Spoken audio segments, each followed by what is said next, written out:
Olá, seja muito bem-vindo ao programa Entrevista Coletiva. Hoje, a pauta volta a ser a cidade de Campinas. Nós vamos conversar com o secretário de Relações Institucionais da cidade, Vanderlei de Almeida. Vanderlei, seja muito bem-vindo ao Entrevista Coletiva. Obrigado, Marcão. Espero contribuir aí para trazer o esclarecimento da vida política da nossa cidade. E conosco, Rose Guglielminetti. Seja bem-vinda, Rose. Obrigada, Marcos. Você vai aumentar meu salário com esse bem-vinda?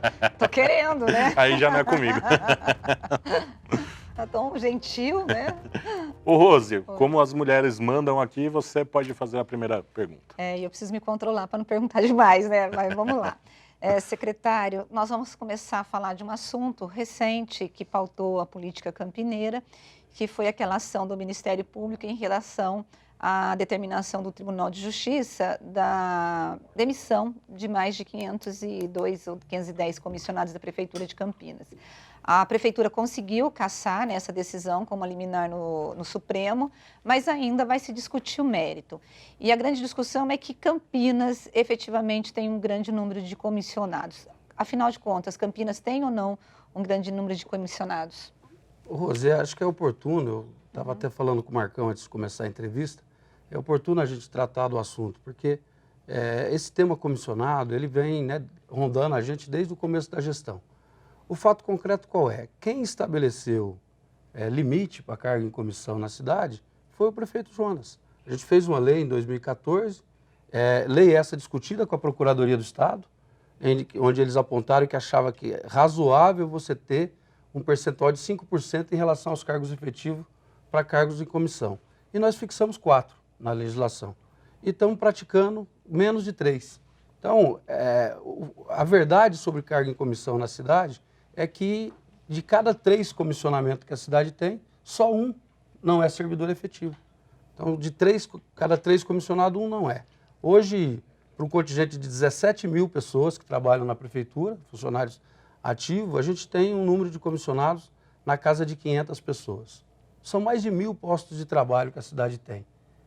O prefeito tem a responsabilidade sobre tudo o que acontece na cidade. Eu acho que é nada mais natural do que ele ter pessoas da confiança dele ocupando esses cargos. Eu acho que a defesa dos comissionados, a gente até fala que tem que ter para poder implementar o projeto político do prefeito eleito. O que se contesta e que se fala e que se questiona é o número de cargos. Por exemplo, em Campinas, a gente sabe que temos que vários vereadores de Campinas têm cargos indicados na Prefeitura de Campinas. Recentemente, eu fiz uma matéria mostrando que o vereador Paulo Haddad, que é do governo, da base de governo, acabou demitindo um assessor da Câmara, que ficou um dia demitido e depois já foi contratado pela Secretaria de Serviços Públicos, pela Prefeitura. Então, o uso político desses cargos, secretário, é que é questionado. Aonde é diferente? Em que lugar do país, em que lugar do mundo, os partidos que compõem a base do governo não fazem indicação política? Isso é do jogo democrático. Eu não tenho problema nenhum em tratar isso, porque quando a gente disputou a eleição, os acordos que foram firmados com os partidos que iam compor o nosso arco de aliança foi público. São acordos assinados em público em que os partidos se comprometeram a nos apoiar, trouxeram para dentro da nossa proposta de governo as suas pautas, a gente acatou na época como candidato e para implementá-las abrimos espaço para que esses partidos participem do governo. Dentro dos partidos tem vereadores. Então, acho que é natural que o partido, ao ter lá um vereador, talvez acate a sugestão do vereador para indicar, mas a forma como que é composta a coisa, as indicações são partidárias. Cada vereador está ligado a um partido. O senhor acha que o vereador não fica amarrado com o governo quando faz a indicação? Porque quando o vereador rompe, por exemplo, ou vota diferente do indicado pelo governo, esse vereador perde os cargos. Nós tivemos recentemente aqui em Campinas demissões e degolas de assessores de vereadores que não votaram de acordo com o plano do governo. Não é plano, né? É o projeto, os projetos. O último caso recente, inclusive, foi por conta da decisão dos cargos que o vereador propôs uma comissão processante contra o prefeito. Aí o vereador vai lá e vota para instaurar uma processante por conta de cargo em comissão e acha certo ficar alguém indicado por ele no governo. Então, eu acho que é um processo, a gente vê aí a pauta nacional, o presidente fala, nós vamos praticar uma nova política, não vou aceitar mais indicação política. E o que se viu recentemente foi que, para aprovar a Previdência, se não sinalizasse que ia liberar as nomeações, se não sinalizasse que ia liberar as emendas, não tinha aprovado a reforma da Previdência. Então, isso é do jogo democrático. Isso é do jogo democrático. A pessoa cumpriu lá os critérios de contratação, está dentro do arco de aliança, vai compor o governo. Eu acho que... Vandão, esse é o único jeito de fazer política, porque a gente vê a sensação nas redes sociais, conversando com o pessoal, a sensação que a gente tem é que o brasileiro está cansado desse, que é o toma lá da cá. Tem outro jeito de fazer política ou não? A gente vai estar sempre preso a essa forma. Ô Marcos, assim, é porque estão criminalizando a política, né? Acho que a pauta que precisa ser discutida é o quê? A atividade política está sendo criminalizada. Qual é o problema que tem, se os cargos existem, precisam ser preenchidos? É um critério, o nome já diz, são cargos de confiança do chefe do executivo. Por que eles não podem ser ocupados por pessoas que têm filiação partidária? Eu acho que pode. Desde que ele tenha competência para exercer o cargo. Secretário, eu acho que pode ocupar. O problema é que parte dos cargos nós temos, por exemplo, pessoas que estão em cargos que não correspondem. No relatório da promotora, você tinha pessoas que disseram que só estavam lá porque foram indicados por partidos políticos. Tinha pessoas que ganhavam 7 mil para poder cuidar da fila do CEPAT. Então, na verdade, o questionamento não é você usar um partido e colocar uma pessoa do partido naquele cargo. É efetivamente se a prefeitura precisa daquele cargo ou se não está lotando de comissionados para poder atender vereador e ter o voto. É diferente, entendeu? Não sei se o senhor entendeu o que eu coloquei. Eu entendi. Eu te coloquei aqui que quem colocou limite, quem pôs limite no número de cargos fomos nós, foi o prefeito Jonas. Porque estabeleceu um parâmetro que a Procuradoria do Estado achava razoável 5, nós fixamos 4. Agora não tem. Como é que você vai exercer? Como é que você vai exercer o comando de uma cidade com mais de 1.200.000 habitantes, com mais de 1.000 postos de trabalho, com a responsabilidade sobre tudo o que acontece na cidade, se você não tiver pessoas diretamente ligadas a você, diretamente da tua confiança? Servidor público concursado tem militância política. Na sua maioria, eu já te falei isso da outra vez que eu estive aqui, servidor público também tem bandeira partidária. Né? Não é porque ele prestou o concurso que ele também não é um agente político dentro da gestão. Então, o foco fica no comissionado, mas nós temos um contingente de 17 mil pessoas lá. Né? As redes de educação é politizada, a rede de saúde é politizada. Então, o crime fica só em cima do comissionado comum. Né? O servidor, porque ele passou em concurso, ele pode ser um agente político dentro da gestão. O outro que está nomeado por ser de confiança. Na verdade, ele não pode, ele não deveria. Não deveria, né? Mas não deveria. Mas a vida é assim que acontece. Mas não deveria. Entendeu? E aí, o comissionado que cumpre com o horário, cumpre com a função, dá retorno. O Paulela falou recentemente aqui, nós temos 800 educandos cuidando da manutenção da cidade. Quem é que vai lá fazer? Fala para o servidor, acho que eu vi no teu blog lá um comentário do servidor. Nós não passamos no concurso para poder cuidar de presidiário, não tem isso? Um comentário lá? Tem Alguém tem que cuidar. Alguém tem que cuidar, a cidade precisa funcionar. Então, eu realmente acho. E se você fizer. O senhor acha que não é muito, né, os 500? O senhor acha que está adequado? Eu acho que não. A própria Procuradoria do Estado sugeriu 5, nós fixamos 4, estamos praticando menos de 3. Estou falando do número de comissionado que a gente tem, Rose, hoje, vamos dizer, 800 cargos que a prefeitura tem hoje, que poderia nomear livremente.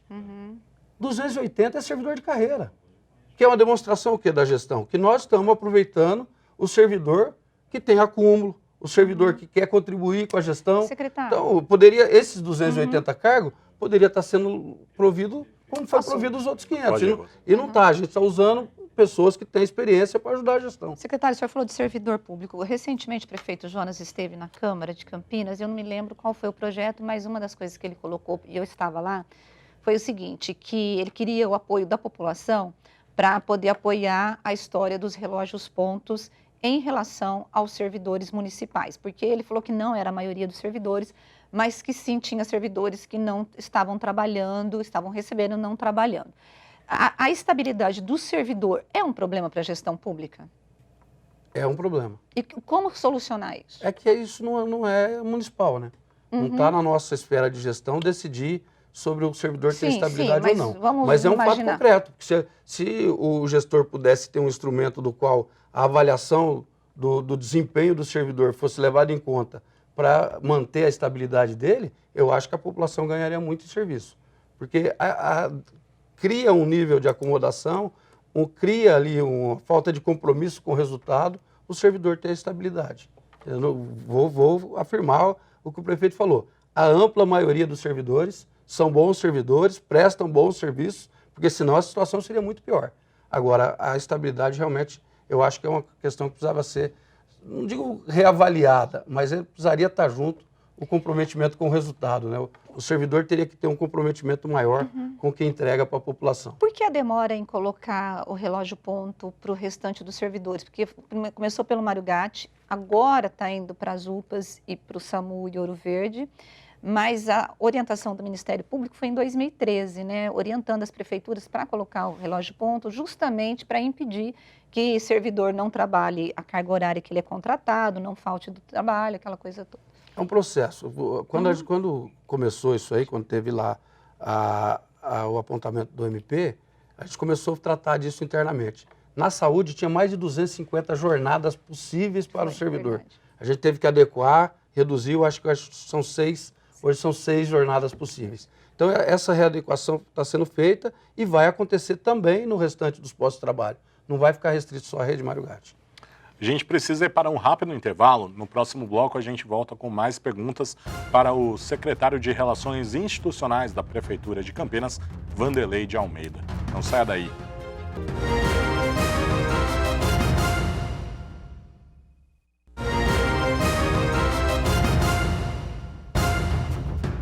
Estamos de volta com o programa Entrevista Coletiva, hoje recebendo o secretário de Relações Institucionais da Prefeitura de Campinas, Vanderlei de Almeida. Vandão, a gente falou no bloco anterior muito sobre os comissionados, né? E recentemente o Ministério Público do Estado pediu para que a Sanasa desse um jeito no conselho, né? Que tem os conselheiros que recebem, se eu estiver errado, me corrija, por favor, R$3.000 por reunião. O senhor é conselheiro da Sanasa. Qual é a função de um conselheiro da Sanasa? Qual é a frequência de reuniões? O que é discutido nessas reuniões?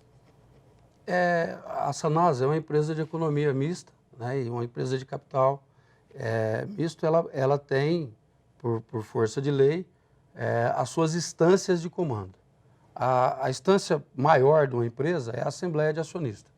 Depois da Assembleia de Acionista é o Conselho de Administração, depois a diretoria executiva da empresa. Existe o Conselho de Administração, eu sou conselheiro lá hoje, são sete membros que são conselheiros. É uma reunião mensal, né, que é obrigatório, e é isso que é praticado na Sanasa. Agora, são instâncias de comando em que o chefe do executivo, que é o representante da municipalidade, por ser dono o município é dono da Sanasa. Como é que o prefeito ele exerce lá a autoridade do proprietário da empresa? Através dessas instâncias de comando. Isso é com qualquer empresa, qualquer SA no Brasil. Não é a Sanasa que tem esse organograma próprio. Isso é regra em toda empresa de economia mista e toda empresa de capital aberto. A Sanasa hoje não pratica nada diferente do que qualquer outra empresa pratica no Brasil. Secretário, recentemente a tarifa de ônibus ela foi aumentada e sempre foi e continua sendo uma das tarifas mais caras do Brasil.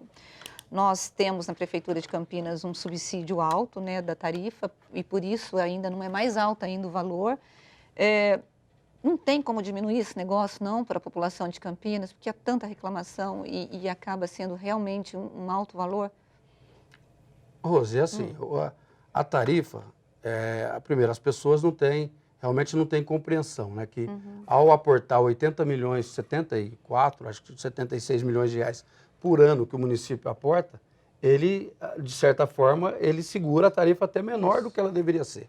Agora, quem é que paga a passagem de ônibus? Todo mundo. Bom, com o subsídio, todo mundo ajuda, Vamos né? lá. Vale transporte. O Vale Transporte, o trabalhador, ele paga um percentual do salário dele. Ele não paga a tarifa. Então, ele paga até 6% do salário dele. Então, não é a tarifa. O idoso não paga nada. O estudante até o 2º grau paga 40% da tarifa. O universitário paga 50% da tarifa. Nós temos o PAI Serviço que atende gratuitamente as pessoas com deficiência. Então, o custo da tarifa, o custo desses Na gratuidade, então a gratuidade e essas reduções é que acaba encarecendo o valor. Tem um custo, tem um custo operacional do sistema. Cada ônibus que é colocado à disposição da população, ele tem um custo. Tem cobrador, tem motorista, tem óleo diesel, tem a manutenção. Esse custo, ele tem que ser rateado entre os usuários. Se você tem um percentual, que nem eu coloquei aqui, grande de usuário que ou não paga ou paga menos, quem paga a tarifa cheia acaba pagando um pouco mais. Mas hoje, 98% de quem anda de ônibus na cidade de Campinas usa o bilhete único. O bilhete único, a tarifa é R$ 4,50. Mas se a prefeitura sabia que já existia um nível alto, né, de pessoas que com desconto, que não precisam pagar essa tarifa, porque na campanha de reeleição do Jonas Donizete uma das bandeiras foi o passe livre para desempregado. Que não foi efetivado. É uma demanda social, não foi efetivado, mas é uma demanda social, né, Marcão? O cara já está desempregado e ainda tem que ter dinheiro para procurar o trabalho. A tentativa nossa era e é ainda de dar uma condição para a pessoa procurar o emprego com a gratuidade. Você tem a gratuidade do idoso, eu acabei de falar. Você tem aí o desconto do estudante, que é 60% de desconto da tarifa. A tentativa era dar ao desempregado uma condição de procurar emprego, mas operacionalmente ainda não se chegou no modelo. Como é que você vai distribuir esse vale? Né? Qual o critério? Quantas passagens? Aonde ele vai pegar? Então, a gente não conseguiu ainda operacionalmente colocar de pé esse compromisso. O senhor acha que até o final do ano que vem vocês conseguem implementar essa política de inclusão, ou o senhor acha que não? Rose, a tentativa é fazer. É o que eu falei. Uma das ideias era no CEPAT. O cara vai procurar... O CEPAT é o local onde o apoio ao trabalhador desempregado, ele vai lá, vem, pega o passe para poder ir até a empresa. Mas ainda operacionalmente a gente não conseguiu. Não conseguiu criar um critério, criar uma fórmula para poder atender essa demanda. Entendeu? Secretário, nós vamos falar um pouquinho de saúde, que eu acho que é uma área crítica aqui em Campinas, que há muita reclamação do usuário, falta de médicos, falta de medicamentos. Tivemos a Operação Ouro Verde, que foi a investigação do Ministério Público de desvio de recursos do Hospital Ouro Verde. Então, assim, o que nós temos hoje em Campinas? Nós temos uma investigação no Ministério Público por mau uso da verba pública na Organização de Saúde Vital. Primeira coisa que eu pergunto para o senhor, a prefeitura não sabia, só tomou a decisão depois da investigação do Ministério Público. Segundo, a saúde de Campinas, ela é tão crítica como a gente coloca ou vocês falam? Porque geralmente quando eu converso com o senhor fala, não é assim tão ruim. O que nós temos na área de saúde? Não, eu não concordo que a saúde de Campinas é assim tão ruim. O que precisa, acho que é um pouco também de entendimento como é que funciona o sistema de saúde em Campinas. Nós atendemos a demanda regional. Campinas tem uma característica de ser a sede de uma região metropolitana. Se você for no Unicamp, 30% dos atendimentos são de fora. Se você for no Mário Gatti, 30% a 40% dos atendimentos do Mário Gatti são pessoas da região. É uma característica do Sistema Único de Saúde. Agora, nós lidamos com algumas situações, né, um fenômeno recente da Previdência, que conforme aqueceu o debate da reforma da Previdência, houve uma procura grande por aposentadoria. Nós tivemos aí, num período de 2 anos, mais de 2.000 profissionais aposentados, na sua maioria profissionais da saúde, o restante profissionais de educação, e a reposição desses funcionários, ela é lenta, porque você tem que ter concurso, tem que fazer concurso público. Nós acabamos de publicar um edital agora, tem um concurso público aberto, e estamos mandando para a Câmara agora, na volta do recesso, um projeto de lei que vai autorizar a contratação temporária, principalmente para a Rede Mário Gatti, porque a Rede Mário Gatti, ela foi instituída há 1 ano e ela não tem concurso público ainda.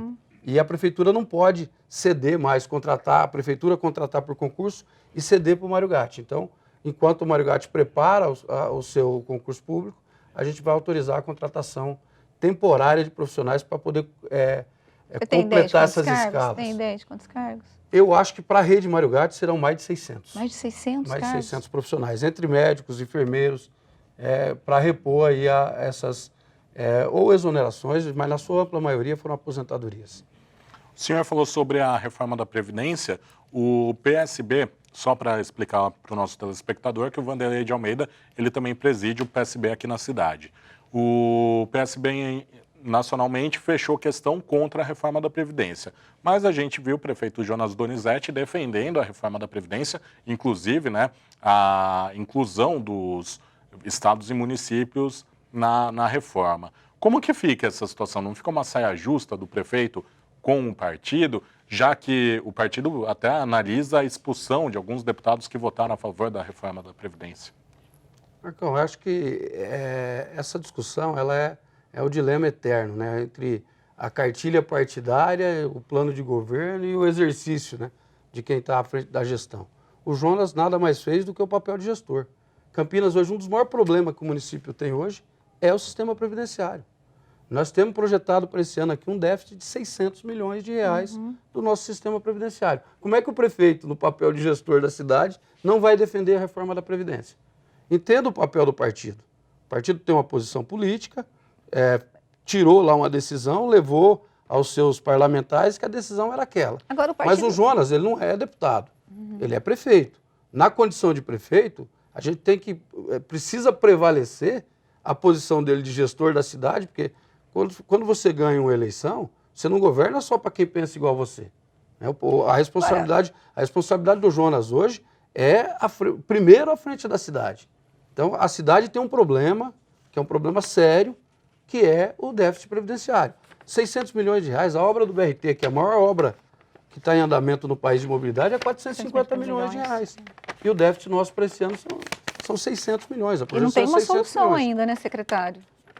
Para essa questão do Camprev, né? Está estudando, né? A história de Goiânia, o modelo, mas ainda, né? Tem uma discussão em curso que a gente espera também levar o debate agora no segundo semestre. A gente está aguardando, a mudança no regime geral deve trazer alterações, acho que de idade, talvez de alíquota, e aqui no município a gente vai debater e discutir aí uma fórmula de equilibrar o nosso sistema aqui, que a gente está usando como parâmetro o modelo que foi aplicado em Goiânia, que foi o único que foi aprovado pelo Ministério da Previdência, por isso que a gente está usando ele como parâmetro, que é o aporte de ativos do município no sistema previdenciário para isso reduzir o nosso déficit.